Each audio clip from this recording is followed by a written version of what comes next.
Pranam Swamiji for inviting me.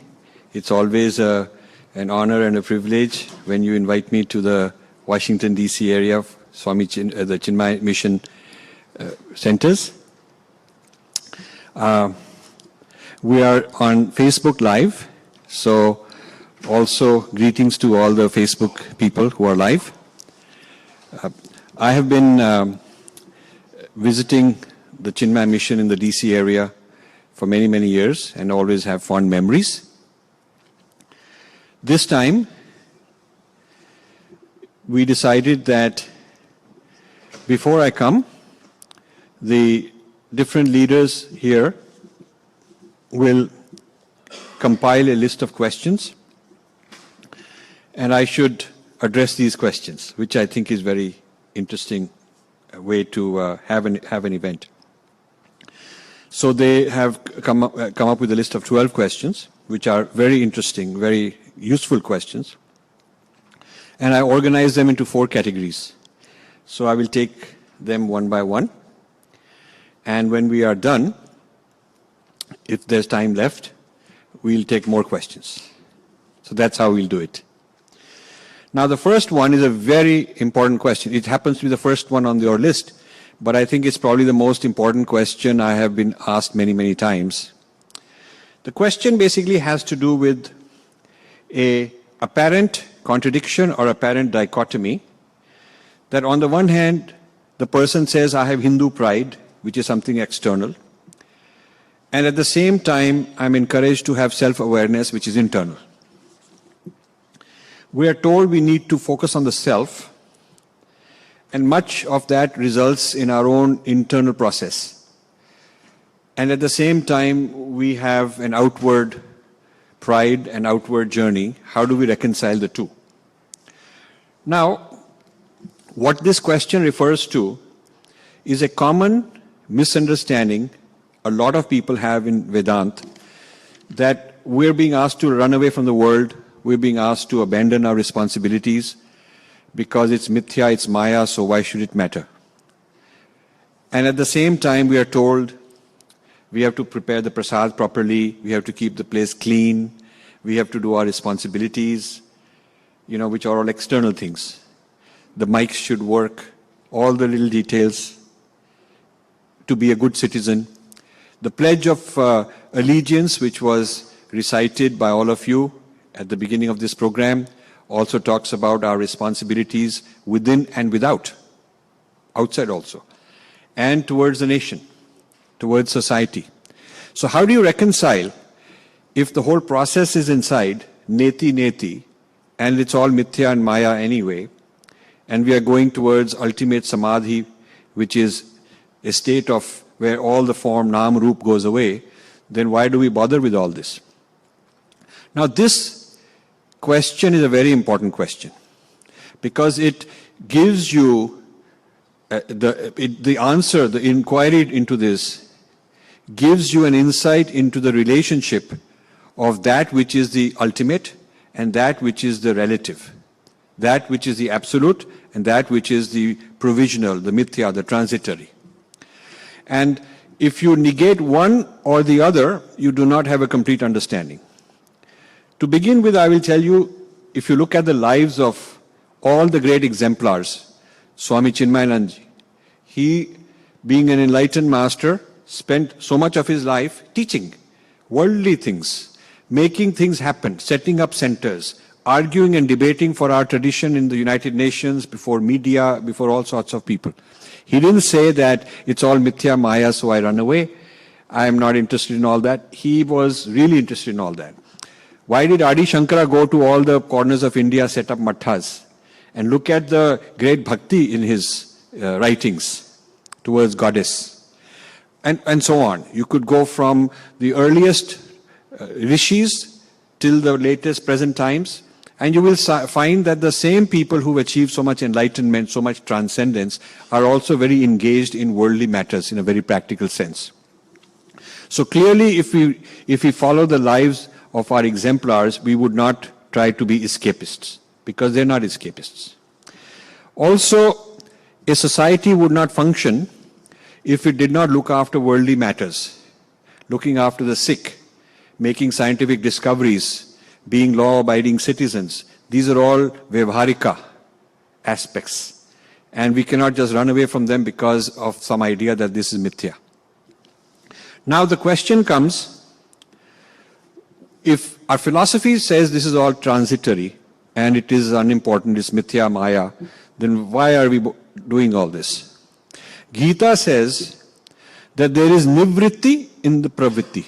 So the outwardly actions from purity, from a sattvic point of view, inside there is non-doership, but that doesn't mean outside the doing stops. So there is action in spite of there not being the sense of I am the ego taking credit for this action. So the two are reconciled in that way. But let's look at this issue a little more, and I have a couple of points I want to discuss on how to reconcile this, because if we can get both these aspects together, we can be exceedingly successful as a society. Right now, some of the people are involved in purely outwardly vyavharika, social, political, economic kind of activities, and they've forgotten the inner realm, they've forgotten the absolute. And so that makes them kind of like a materialistic, secularist type of people. And at the other extreme, there are people who may have abandoned all these responsibilities or looking for an escape route from these responsibilities. They can always say, but I am inside, I'm looking at my own process, and I'm in the adhyatma, and I don't worry about these things. It's a cop-out. So to reconcile this, if you look at the journey of the ego, which in most cases starts unhealthy, bad habits, lot of kleshas, lot of things that need to be cleaned up. The journey has to first go through a cleansing and improvement of the ego, making it healed, making it a healthy, positive ego, before you can take it further and transcend it. If you take an unhealthy ego, let's say a person is an addict, suppose he has some kind of addiction, and you tell him, just surrender, immediately surrender. He will surrender, and in the vacuum, what will be filled will be all these desires to go and have a drink, to have a smoke, or whatever his addictions are.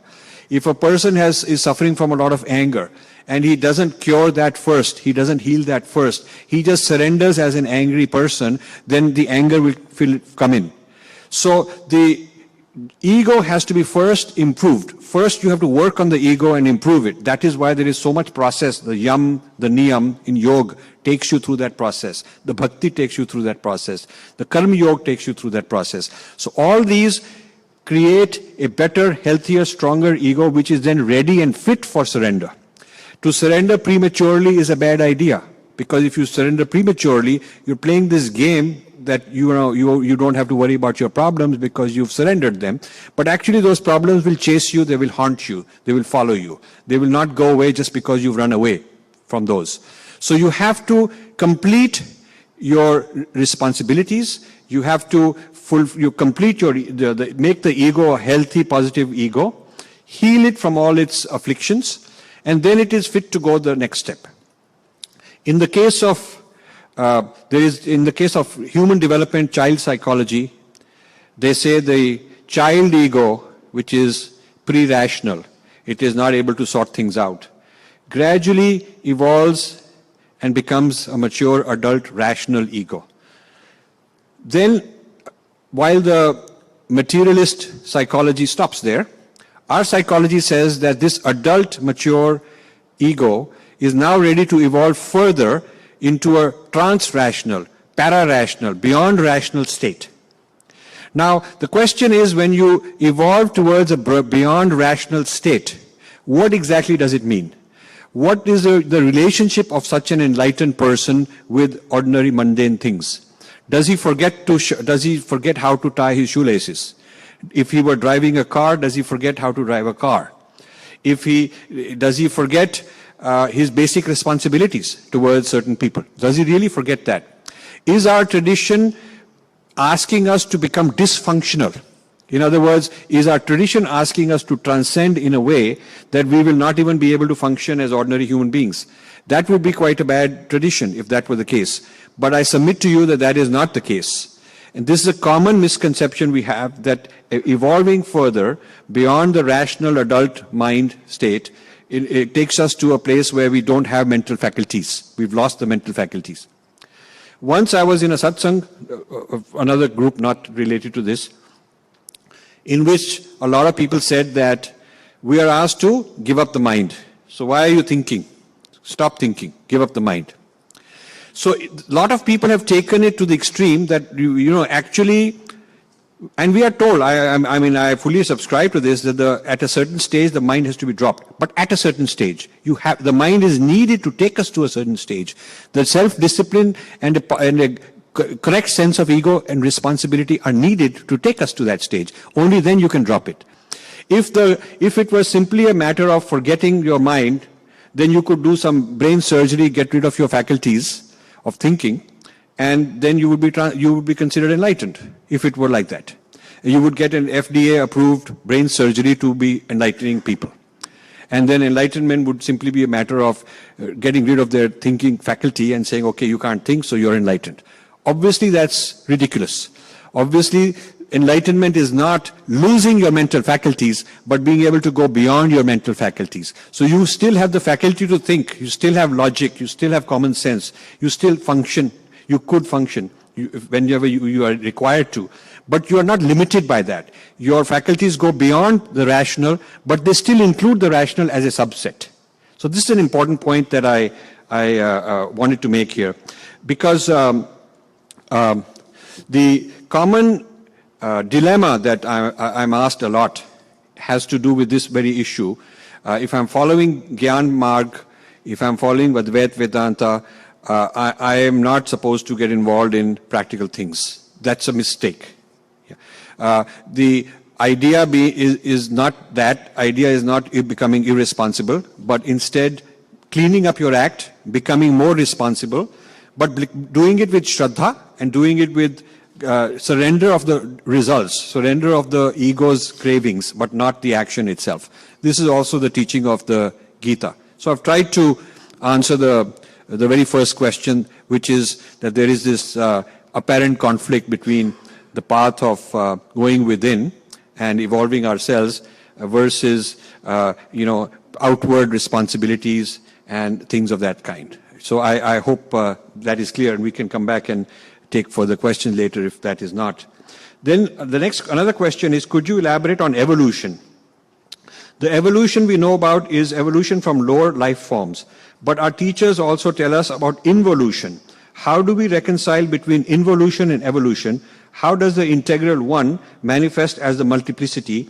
And how do I reconcile with the fact that there is much violence in the world? Are we really all one? Now, this is a very interesting point. If you want to read up on involution and evolution, a very good starting point is Swami Vivekananda. If you take his complete works, there is a beautiful index at the end of each volume, and you just look under involution. It's referred to dozens of times in his works. And then the person who takes it even further is this Sri Aurobindo. He takes this idea of involution and evolution further.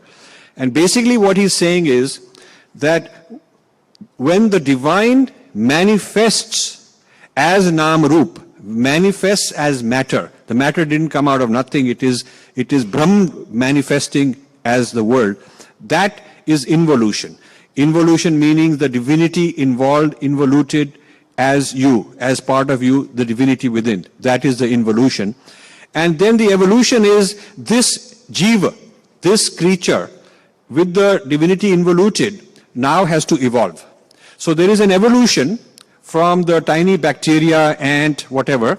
There's an evolution going on, but there is an involution of divinity already inside. Now the difference between this and the Western theory of evolution is that they do not have involution. They only have evolution. So the starting point is just some molecules that accidentally came together, created life, became life, and then accidentally through various means they're going on becoming more sophisticated and more smart. So evolution is happening as a machine. The whole cosmos is a machine that's sort of somehow going on evolving, because they rejected the idea of consciousness inside, or divinity within, rejected that idea. So Swami Vivekananda was at a time when the theory of evolution was very big. Darwin had just come up with this theory of evolution, and it broke the intellectuals into religion and science. So the people in science were following Darwin's evolution. There was a lot of scientific evidence how different life has evolved and so on. And this was upsetting the Christians. The Judeo-Christian people were not able to answer to this because they said that there is no such thing as evolution. And even today, in the United States, the Christian right is fighting against evolution. They want to teach creationism. Creationism versus evolution. This has been the fight in the West for a very long time. And so Swami Vivekananda, at that time, made an innovative statement as far as the rest of the world is concerned. He said that our Vedic heritage has no conflict. The involution and evolution are working together. It is the divine who has involuted as matter, as space, as time, as everything there is. And this involuted matter, which is not devoid of divine, but which is divine, this involuted matter is now evolving. So Darwin is correct, but partially correct. It is not complete. Darwin tells you the one part of the story, and the involution of divinity part he can't accept because science can't accept. So this is an interesting question that this person has raised, how the involution and evolution work together. And I have written a lot about this in some of my books. Indra's Net, I think, has some of that. The previous question on how the ego evolves through various stages, I have a section, large section on that in The Battle for Sanskrit. So if you are interested, you can read more. Then the next question is, in my book, in the book Indra's Net, you made a case that Shankara did not reject yoga. Instead, he rejected some yoga systems and did not reject all the systems. He describes Nididhyasana in detail in his text, but you put it thus: Nididhyasana neutralizes the sanskara which distort reality into a sense that the self is finite. How does this neutralization differ from the philosophy of Nagarjuna's negation that leads to sunyata? Now, there's many questions encoded in this. So first, there is this common debate going on that Shankara rejected yoga because in his system you cannot cause the moksha because you already are liberated. Nothing, the absolute cannot be contained, cannot be tainted, cannot be affected, cannot be brought down. So there is nothing to attain. If you are attaining the absolute state, you already are the absolute state. So there is no such thing as yoga will bring about the moksha, that yoga will bring about liberation. And he's right. He's right that in Shankara's system, this kind of a view is right, that in Shankara's system, since the Atman is already liberated, there is nothing to do. You already are liberated.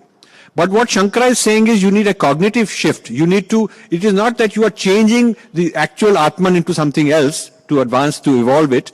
It already is, but you are not understanding it. You have to have a cognitive shift. So his system is called a Nididhyasana. Unfortunately, while that is his system and very clearly he gives that name, there is no manual that I could find, and I've talked to lots of people. There is no detailed manual on how you do Nididhyasana. It is not, beyond just a few statements on what it is. The actual experiential process, what is step 1, 2, 3, like Patanjali's Yoga Sutra kind of a process, there is nothing I found that is actually a process of teaching you how to do Nididhyasana. So the next issue that he raises is he wants to understand the distinction. So what Shankara is really saying is not that don't do yoga and all that. Obviously, the ego being in a contaminated state needs a lot of the process, needs karma. Karma is not going to cause moksha, because the Jeev already, the Atma already is liberated, never changed.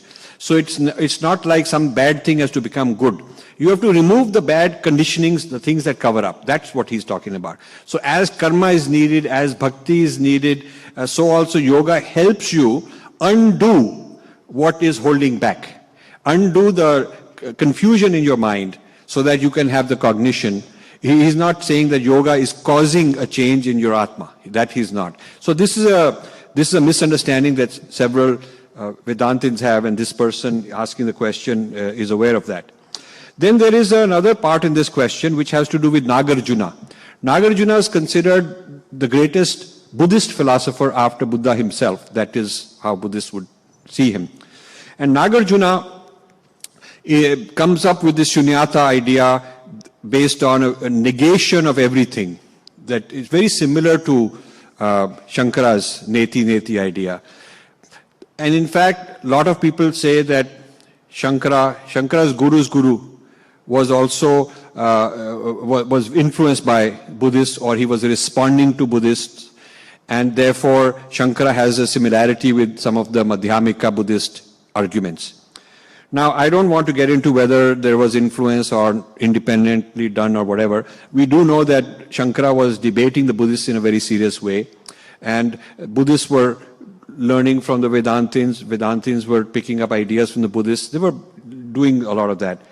What Shankara has, in my opinion, is a system which takes the shunyata, the sunya quality, the emptiness of Buddhism, and puts it on a Vedic foundation. So rather than something which kind of bypasses the Vedas, which the Buddhists seem to be doing, the approach that Shankara does is take the Upanishads from the Upanishad part of the Veda and use them to derive a conclusion towards the moksha, very similar in many ways to Nirvana, which Buddha has. So I would consider Nirvana and Nirvana and moksha to have many similarities. You have to change the ego, you have to get rid of things, you have to do all kind of practices, and what you get into is an ultimate state which doesn't have limitations of Nam Rup. Now, the way these two systems are explaining the ultimate state is different. The Shunya idea is focusing on absence of Nam, Rup and form, very similar to moksha also. But in the Vedic system, there is also a positive, there is also lila, there is also joy, there is also anand. So there is the fullness of anand. It is not just emptiness of something, but also fullness of something else. Satchitanand. So there is a fullness of the positive view of Satchitanand. So in the Buddhist system, it is not a positive thing like Satchitanand or tattva like that. They are negating all tattvas. So, but ultimately, my own feeling is that quibbling over this difference is not a very useful thing for us, because we are so far from achieving it anyway, most of us. We ought to get there first, and then we'll see what it is. We'll find out for ourselves what it is. So I would, but I think this kind of inquiry of Shankara versus Nagarjuna is a very interesting inquiry. I don't conclude as two opposing, mutually exclusive systems like many people do. I think these two systems have a lot in parallel, and when they get to that ultimate state, they're describing it differently. And it could be they're describing it differently because the type of people they were teaching to had different problems to be solved. So when you are talking to somebody who's full of all kind of things you want to get rid of, then there's a negative approach to give up all those things. When you're talking to people who are kind of giving up on things and, too much withdrawn and so on, then you want to give them something positive to look forward to. So it could be as simple as that. The next, so these are three questions that I've talked about, which are, I would say, metaphysical kind of questions.